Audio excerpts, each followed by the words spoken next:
Hey guys, Andrew Henderson, Nomad Capitalist, Hong Kong Airport. Just a really quick video on the Comorian passport, which I've said is a good passport to fill in the gaps, particularly here in Asia.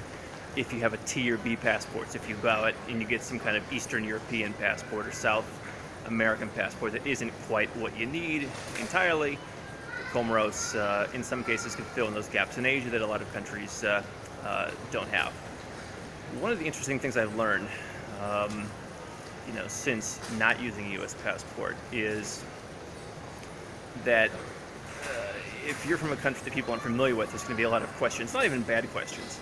Just spent 3 or 4 minutes explaining, yeah, okay, top page, there's a little dot on the map. It shows you which island it is. It's next to South Africa, which seems like a good way to explain it, I guess. And I have friends and I have team members who have told me the same kind of thing where, they're from Montenegro, they're from Serbia, and sometimes they're like one of the first people that from Serbia or Montenegro that have ever been to some of the countries they're going to. And people always ask questions. It's not always negative. Occasionally it is negative. Occasionally they do try and drag the process out. What is this? This is Africa?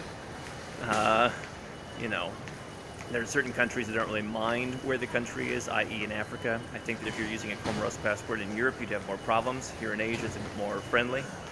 But if you are a natural-born U.S. citizen or Canadian or Australian or European or someplace that everyone knows, and you're going to get any passport that someone else doesn't know, economic or otherwise, I think that you're going to be naturally asked questions, and that's something you have to get used to. That could be Dominica, it could be St. Lucia, it could be Comoros, it could be Armenia. There are probably a lot of places in the world that don't really know much about Armenia. Where's this Armenia? Do they know that you don't look like you're from there? Probably not.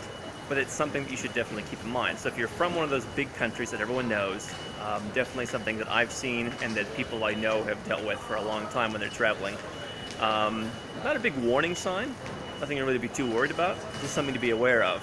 That when you go out and get that Dominica passport, don't be surprised if they don't look at it in a little bit different way than they would a U.S. passport. If you want to find out more about second passports, subscribe to our channel, and of course, nomadcapitalist.com.